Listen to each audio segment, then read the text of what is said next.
Réseaux sociaux buzz. Bakpato, Songi Songi, Kongosa, Koromoto, Legede. Venez. Venez vous informer en temps réel. Écoutez les critiques, les analyses avec Maman Buzz sur Réseaux sociaux buzz. Ici, pas de critiques stériles, ni tête ni queue, pas de polémique. Maman Réseau, Maman Buzz de tout le monde est là. Maman Buzz sur Réseaux sociaux buzz et Lengue Zangali Passa. Le goût qui n'a pas de concurrent. Un véritable drame qui s'est passé en République démocratique du Congo, précisément à Bukavu, selon l'information que je viens de recevoir. Alors pour commencer, l'histoire que je vais vous raconter, je n'ai pas dit que c'est 100% vrai parce que la personne qui m'a raconté l'histoire me dira qu'elle est la sœur à la fiancée qui est restée. Alors pour moi, je ne sais pas si elle est vraiment sincère ou pas avec les réseaux sociaux.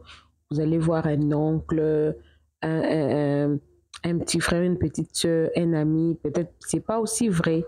Mais quand j'ai essayé aussi de lire certains commentaires, j'ai vu que par rapport à l'histoire qu'on m'a racontée et les commentaires que j'ai vus, en tout cas, ça concordait un peu.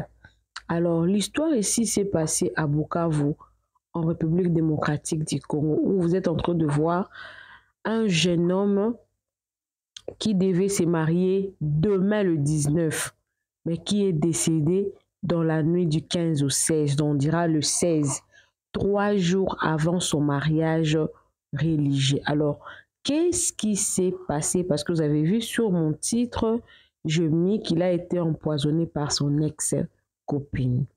Alors, le monsieur qui est décédé, il s'appelait Samuel Maleka Nikima. Il est né un certain 15 janvier 2000. Donc, si on fait bien le calcul, il a 25 ans. Il a eu 25 ans, c'est 15 janvier 2025. Il n'a que 25 ans. Alors, le garçon ici, on me dira que c'est un ingénieur. Il se débrouille bien. Quand il fut étudiant, vous connaissez, hein, nous, les garçons de son jeune âge, étudiant, il avait une copine. Et avec cette copine-là, quand les choses ne marchaient pas bien, c'est avec la copine qu'il vivait. Donc, il a traversé tous ces moments-là en tant qu'étudiant, dans la galère, avec une copine. Bon, je ne sais pas s'il savait qu'il n'allait pas épouser la copine, mais avec cette copine-là, le monsieur ici, on me dira que c'est un monsieur très, très, très intelligent. Il est vraiment intelligent. Alors, dans ces vingtaines d'années-là, il a commencé à avoir certains contrats parce qu'il est ingénieur. Il partait d'une province à une autre. Et en tout cas, il avait vraiment ses bons contrats. Avec la copine là, qu'elle vivait à l'époque avec, ils ont acheté un terrain. Ils ont commencé à construire. Quand ils ont commencé à construire, la maison a atteint un certain niveau. Il y a eu l'incompréhension entre les deux. Et ils se sont séparés.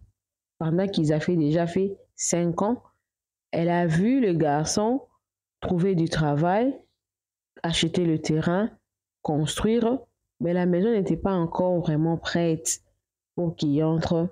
Il y a eu ce qu'il y a eu. Ils se sont séparés justement un peu. On a dit, la personne qui m'a raconté, ça dit, ils se sont séparés seulement un peu. Et pendant ces temps morts, le monsieur s'est engagé avec Esther, la copine qui est restée. D'ailleurs, la personne qui m'a raconté l'histoire m'a dit qu'elle est restée enceinte. Donc, je ne sais pas, sûrement le monsieur voulait épouser celle-ci parce qu'elle était enceinte de lui déjà.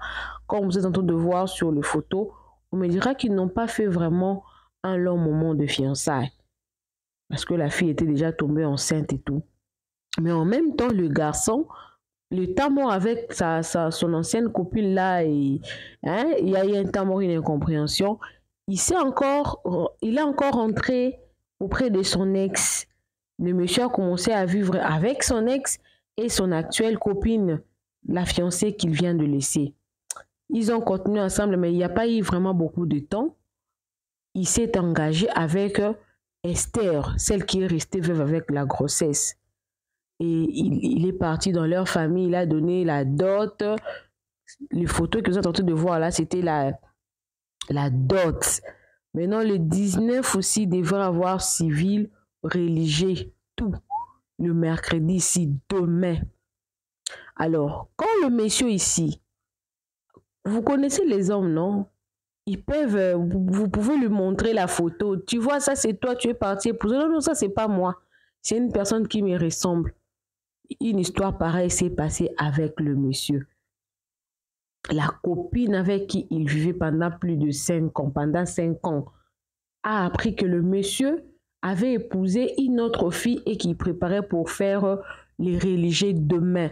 Selon les photos que vous êtes en train de voir sur l'invitation là, ils vont le faire demain.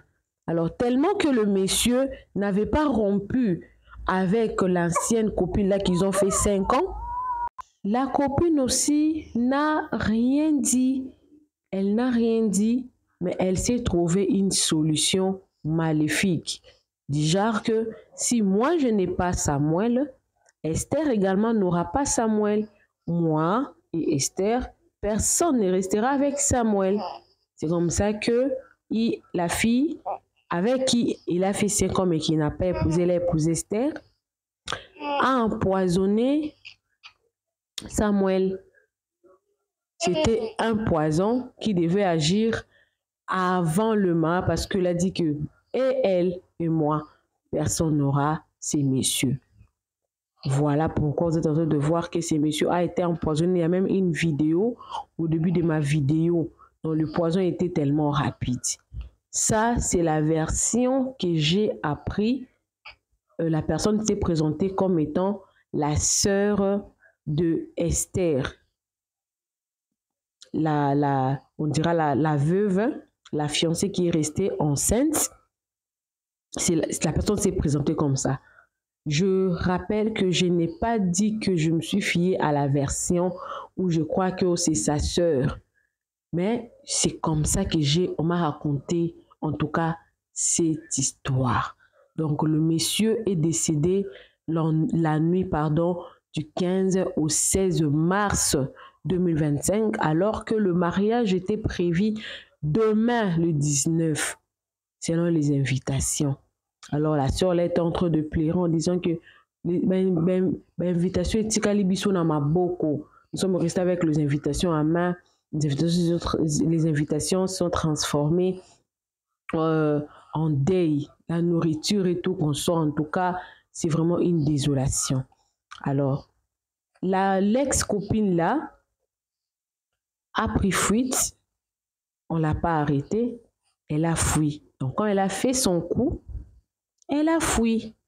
Je ne sais même pas si c'était la culpabilité qui l'a poussé à raconter une histoire. Parce que le sang, quand vous avez le sang dans votre main, c'est compliqué. Hein? Il y a des personnes à qui on ne tue pas. Hein? Donc, vous devez toujours parler. Sûrement, elle s'est confiée à quelqu'un. Et cette personne-là a donné cette version-là qu'on a. Les parents, au moins, savent d'où vient ces poisons ici. Donc, elle a laissé une copine qui est enceinte de lui. L'ex-copine a pris fuite et le monsieur ici est parti, lui qui n'a que 25 ans. Et la maison-là qu'il construisait avec son ancienne copine-là, cette maison-là, son ingénieur a même écrit à la sœur en disant qu'il devait lui remettre les clés parce qu'il était en train de mettre un peu la pression qu'on finisse parce que après les mariages, il allait rester dans cette maison-là, lui et sa femme Esther. Voilà un peu ce que j'ai appris selon cette histoire.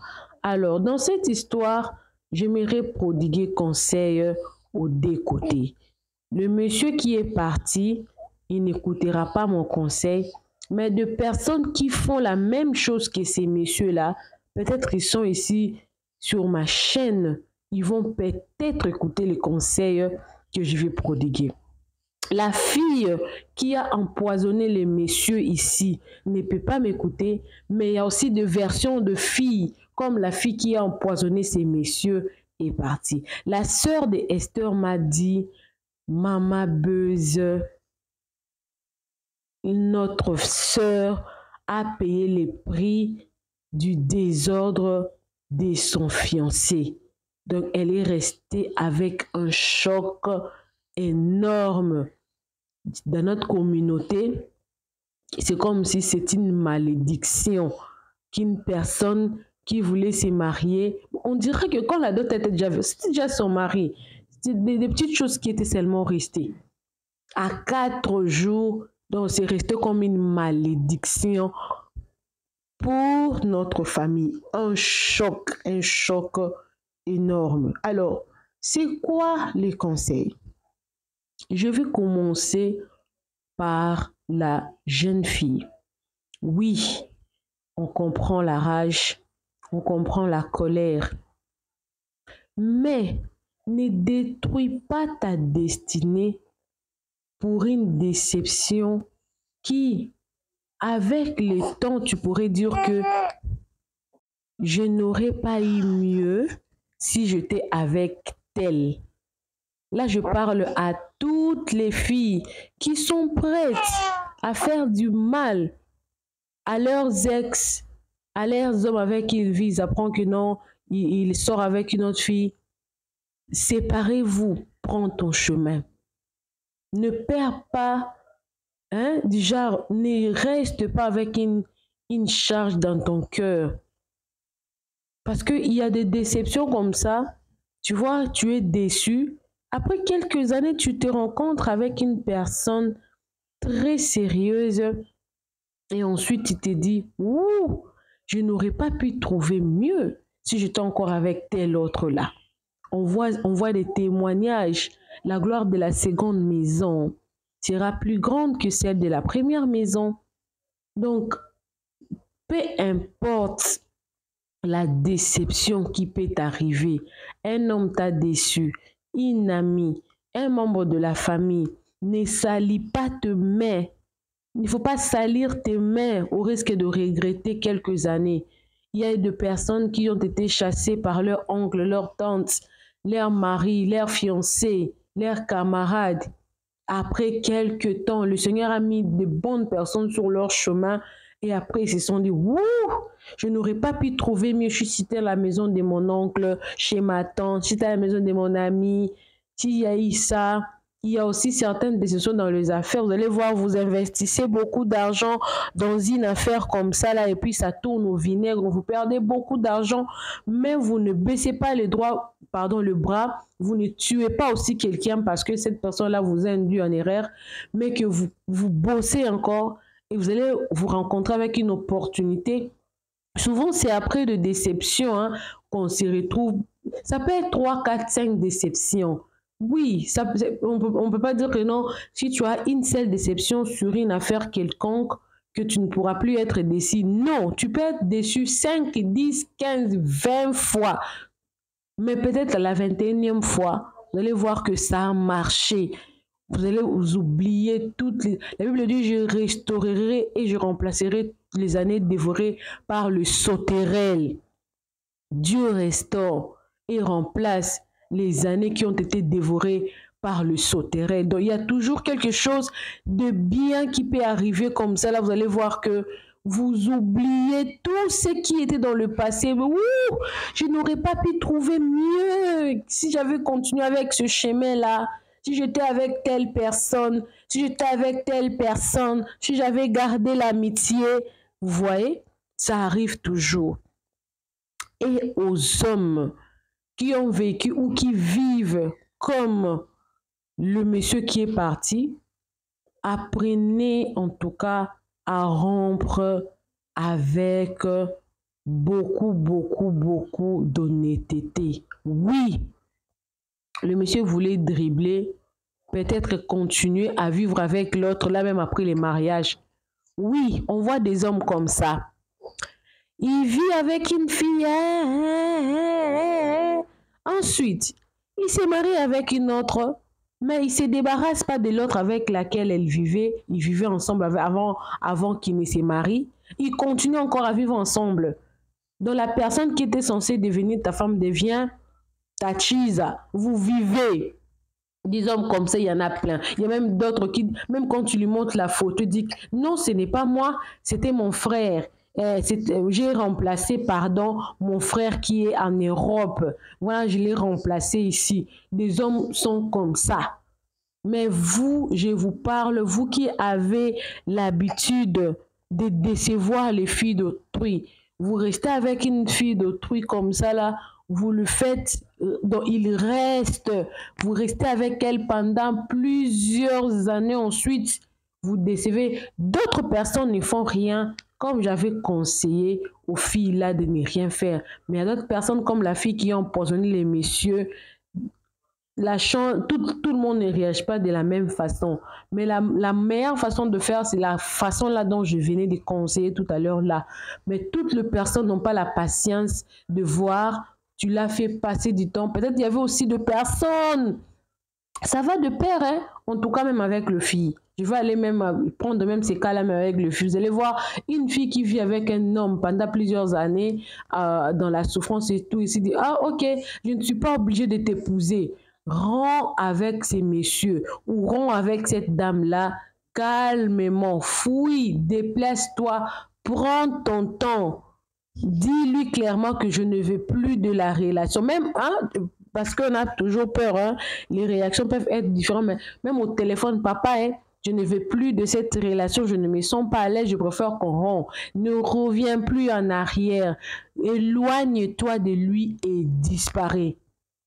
Mais dis, fais connaître tes intentions audiblement, que la personne sache que lui et moi, elle et moi, c'est fini. Au lieu de laisser la personne comme ça, la personne ne sait même pas que toi, tu fais autre chose et que tu lui prends pour une option. Vous risquez de mourir comme Samuel si l'histoire qu'on m'a racontée, elle est vraiment vraie. Parce que c'est ce qui s'est dit qu'elle a été empoisonnée par une femme, son ex avec qui elle vivait, et elle est partie épouser une autre, c'est l'histoire. Mais c'est peu aussi que ces poisons-là viennent de son travail. Vous voyez? Et c'est peu aussi que le poison vienne de son travail, là où il travaille. Mais selon la version de l'histoire que j'ai appris, c'est ça. Donc tu veux te séparer avec une personne, dis à cette personne-là, même au téléphone, oui, vous n'avez pas toujours l'obligation de vous voir avec la personne. Je ne veux plus de cette relation, ne me suis plus. Sache-le qu'aujourd'hui, toi et moi, c'est fini et ne reviens plus en arrière. Fais connaître audiblement à la personne que tu veux laisser que moi et toi, il n'y aura plus rien et c'est fini maintenant. Au lieu de laisser comme ça, comme l'histoire de ces messieurs qui viennent de perdre sa vie. En tout cas, courage à sa fiancée. J'apprends qu'elle est restée enceinte. Prends soin. Je sais que ces genres d'enfants peuvent être au milieu. Cet enfant-là, la femme peut beaucoup l'aimer vraiment parce que c'est un enfant qui est resté dans le ventre, garder le souvenir de son fiancé. Mais aussi, ça peut être un enfant qu'elle va détester le plus parce que c'est un enfant qui va commencer à lui rappeler son passé, un passé qui est très, très, très mauvais. Mais j'ai pris que l'enfant là qui est dans le ventre se retrouve dans le cas de l'enfant. Cette femme-là puisse prendre cet enfant-là comme une personne qui gardera le souvenir de son fiancé, qui avait des bonnes intentions, qui a honoré, qui a payé la dot, qui avait l'intention à 25 ans seulement, parce qu'il y a beaucoup d'hommes qui sont plus âgés que le monsieur ici, qui ont aussi de l'argent, mais qui n'aiment pas honorer leur femme. Mais le monsieur ici, il avait vraiment de bonnes intentions et est parti jusqu'au bout, jusqu'au bout. En tout cas, beaucoup de courage à cette femme-là, beaucoup de courage à la famille de ces messieurs-là et à la famille aussi de la femme, parce que on dira que non, ça fait vraiment honte à la famille. C'est comme si c'était une malédiction pour la fille. Et Un autre aspect, j'aimerais conseiller en tout cas aux jeunes gens, aux hommes, aux couples qui veulent s'engager dans le mariage, ne préparez pas seulement le mariage de façon physique. Oui, parce que actuellement là, on assiste à beaucoup de scènes. Quelles sont ces scènes? Vous pouvez vous marier, les mariages, c'est bien passé. La femme, comme elle est enceinte, comme ça, vous allez voir, elle part accoucher comme ça là, soit l'enfant qui est décédé, soit la maman qui est partie, soit les deux sont partis. Ou soit il s'est marié comme ça là, soit le monsieur, comme il est en train de faire, il avait l'habitude de voyager, de va-et-vient. Le monsieur, il meurt. Donc actuellement là, ces phénomènes, on assiste, comme une autre là, j'ai vu, elle est décédée seulement 3 mois après son mariage. Donc, préparez vos mariages dans la prière. Dans la prière. Esther est sortie victime du passé de son homme. Préparez, coupez le lien, même si mon fiancé, même si Seigneur, ta miséricorde soit sur moi. Ouvre mon chemin, que mon chemin. Priez priez avant le mariage, priez dans le mariage. Parce que la prière, c'est une vie. Vous devez avoir une vie de prière. Actuellement, là, on assiste à ce genre de scènes. C'est devenu fréquent. Quand vous entrez sur TikTok, vous n'allez pas y ressortir sans pourtant voir une femme qui était mariée moins d'une année ou une année ou quelques mois, l'homme ou la femme, l'un de couple, l'un de conjoint est parti. Mystérieusement, on assiste à ça. Alors, préparer les mariages, ça ne se prépare pas seulement avec le manger, la salle, les habits. Non, le mariage, ça se prépare dans la prière. Préparez-vous dans la prière. Si je pourrais vraiment clôturer, parce que c'est devenu un phénomène très fréquent, on assiste à ça et on se pose des questions jusqu'à quand nous allons nous assister. Peut-être que ces choses ici, ça arrivait très souvent, mais comme il n'y avait pas de réseaux sociaux, on ne savait pas que ça s'est passé comme ça. Mais actuellement, là, il y a des réseaux sociaux. Préparez vos mariages, vos voyages, tout ce que vous pouvez faire, préparez-les dans la prière, car le dehors, le dedans, le monde est risqué. Alors, abonnez-vous sur ma chaîne, cliquez la cloche de notification, aimez la vidéo, commentez. Si tu veux avoir d'autres histoires, partagez cette histoire avec les conseils que je viens de donner. J'ai parlé en supposition, en conditionnel, parce que c'est une histoire qu'on m'a racontée. Je ne peux pas me fier seulement à cette information-là pour être vraiment, vraiment, vraiment honnête envers moi-même. J'ai parlé avec des conditions, mais je pense que quelqu'un pourra bénéficier du conseil que j'ai prodigué inside. Tu veux travailler avec moi en collaboration, en publicité, promotion, tu as ta chaîne, tu veux monétiser ou tu veux acheter ou vendre ta chaîne, contacte-moi, que Dieu vous bénisse. Bye.